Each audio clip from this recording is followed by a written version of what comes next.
വയനാട് ടൗൺഷിപ്പിന് 351 കോടി രൂപയുടെ ഭരണാനുമതി നൽകിയിരിക്കുന്നു. പ്രാരംഭ പ്രവർത്തന ചെലവ് ഉൾപ്പെടെയാണിത്. സ്പെഷ്യൽ ഓഫീസർക്ക് 20 കോടി അനുവദിക്കാനും ഭരണാനുമതിയായി. വിവരങ്ങളുമായി ജോഷില ചേരുകയാണ് വയനാട്ടിൽ നിന്ന്. നമുക്കറിയാം, വയനാട്ടിൽ ടൗൺഷിപ്പ് നിർമ്മാണ പ്രവർത്തികൾ വളരെ വേഗത്തിൽ മുന്നോട്ട് പോയിക്കൊണ്ടിരിക്കുന്നു. വലിയ തുകയുടെ ഭരണാനുമതി നൽകിയിരിക്കുന്നു. ആ മാതൃകാ വീടിന് മുന്നിൽ നിന്നാണ് ജോഷില സംസാരിക്കുന്നത്. ജോഷില, മാതൃകാ വീടിന്റെ പ്രവൃത്തി എനിക്ക് പുറകിൽ കാണാൻ കഴിയുന്നു. 351 കോടിയുടെ ഭരണാനുമതി നൽകിയിരിക്കുന്നു.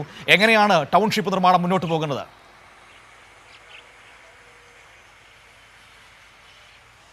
മനു പറഞ്ഞത് കൃത്യമാണ്. ഞാനിപ്പോൾ ഉള്ളത് ടൗൺഷിപ്പിന്റെ നിർമ്മാണ പ്രവർത്തികൾ നടക്കുന്ന സ്ഥലത്താണ്. നിർമ്മാണ പ്രവർത്തികൾ പുരോഗമിച്ചുകൊണ്ടിരിക്കുകയാണ്.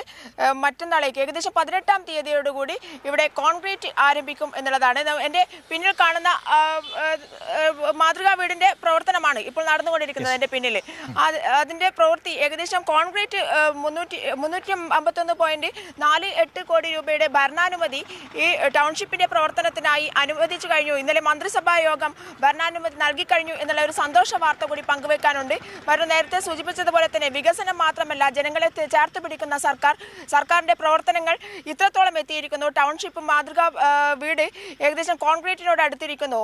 കഴിഞ്ഞ മാസം അവസാന ഭാഗത്താണ് ഈ ടൗൺഷിപ്പുമായി ബന്ധപ്പെട്ടുള്ള എല്ലാ കേസുകളും മറികടന്നുകൊണ്ട് തറക്കല്ലിടൽ പ്രവർത്തനം നടത്തിയത്. ആ ഒരു ദിവസത്തിൽ നിന്ന് ഇവിടെ എത്തുമ്പോഴേക്ക് കോൺക്രീറ്റിന്റെ പ്രവർത്തനം മറ്റന്നാളേക്ക് കോൺക്രീറ്റിന്റെ പ്രവർത്തനം ത്തിലേക്ക് കടന്നിരിക്കുന്നു എന്നുള്ള ഒരു സന്തോഷ വാർത്തയാണ് നമുക്ക് പങ്കുവെക്കാനുള്ളത്. അതേസമയം തന്നെ ഇതിനൊരു ബുദ്ധിമുട്ട് ഉണ്ടാകരുത് എന്നുള്ളത് തന്നെയാണ് സർക്കാരിന്റെ ലക്ഷ്യം. ഇത്തരത്തിൽ ഒരു ബുദ്ധിമുട്ടും ഉണ്ടാകാതെ പണത്തിനൊരു ബുദ്ധിമുട്ടും ഉണ്ടാകാൻ പാടില്ല. ടൗൺഷിപ്പിന്റെ പ്രവർത്തനം എത്രയും പെട്ടെന്ന് പൂർത്തീകരിക്കണം. 6 മാസത്തിനകം തന്നെ ടൗൺഷിപ്പിന്റെ വീടുകൾ കൈമാറാൻ സാധിക്കണം. അതിനു മുൻപ് തന്നെ മാതൃകാ വീട് കൈമാറി ഇതിന്റെ കുറ്റങ്ങളും കുറവുകളും ഒക്കെ തന്നെ കണ്ടെത്തി ആളുകൾക്ക് സംതൃപ്തി ഉണ്ടാകുന്ന വിധത്തിൽ എങ്ങനെയാണ് ഇതിൽ കയറി താമസിക്കേണ്ടവർക്ക് എങ്ങനെയായിരിക്കണം ഒരു മാതൃകാ ടൗൺഷിപ്പിന്റെ വീട് എങ്ങനെയായിരിക്കണം എന്നുള്ളതിന്റെ ഏറ്റവും വലിയ ഉദാഹരണമായി ഈ ഒരു ടൗൺഷിപ്പ് മാറും എന്നുള്ള കാര്യത്തിൽ സംശയമില്ല. 351.48 കോടി രൂപയുടെ ഭരണാനുമതിയാണ് നൽകിയിരിക്കുന്നത്. അതിൽ 20 കോടി നേരത്തെ തന്നെ കോൺട്രാക്ടർ അടക്കമുള്ള ആളുകൾക്ക് കിട്ടാൻ വേണ്ടി ലഭ്യമാക്കുന്ന രീതിയിലേക്ക് മാറുകയാണ്. കരാർ ഒപ്പിടുന്നതോടുകൂടി ആ ഒരു 20 കോടി രൂപ മുൻകൂറായി കോൺട്രാക്ടറുടെ കയ്യിലെത്തുന്ന രീതിയിലേക്കാണ് ഭരണാനുമതി നൽകിയിരിക്കുന്നത് എന്നുള്ളതാണ്. അത്രയും കാര്യക്ഷമമായി ഒരു കാര്യത്തിലും ഒരു ബുദ്ധിമുട്ടും ഉണ്ടാകരുത്, ടൗൺഷിപ്പിന്റെ പ്രവർത്തനത്തിന് അത്തരത്തിലുള്ള ഒരു ബുദ്ധിമുട്ടും ഉണ്ടാകരുത് എന്ന് മുൻകൂട്ടി കണ്ടുകൊണ്ട് തന്നെയാണ് ഇത്തരത്തിൽ 351.48 കോടി രൂപയുടെ ഭരണാനുമതി എത്രയും പെട്ടെന്ന് സർക്കാർ നൽകിയിരിക്കുന്നത്, മന്ത്രിസഭാ യോഗം നൽകിയിരിക്കുന്നത് എന്നുള്ളതാണ് പറയാനുള്ളത്.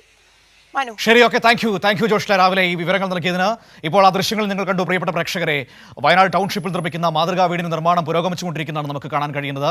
വളരെ വേഗത്തിൽ അതിന്റെ കോൺക്രീറ്റിംഗ് വാർക്ക നടപടികളിലേക്ക് കടക്കും.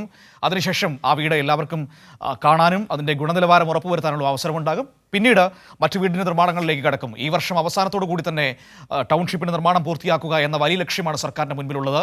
അതിനുവേണ്ടി വേഗത്തിൽ നടപടികൾ മുന്നോട്ട് പോകുന്നതാണ് നമുക്ക് കാണാൻ കഴിയുന്നത്.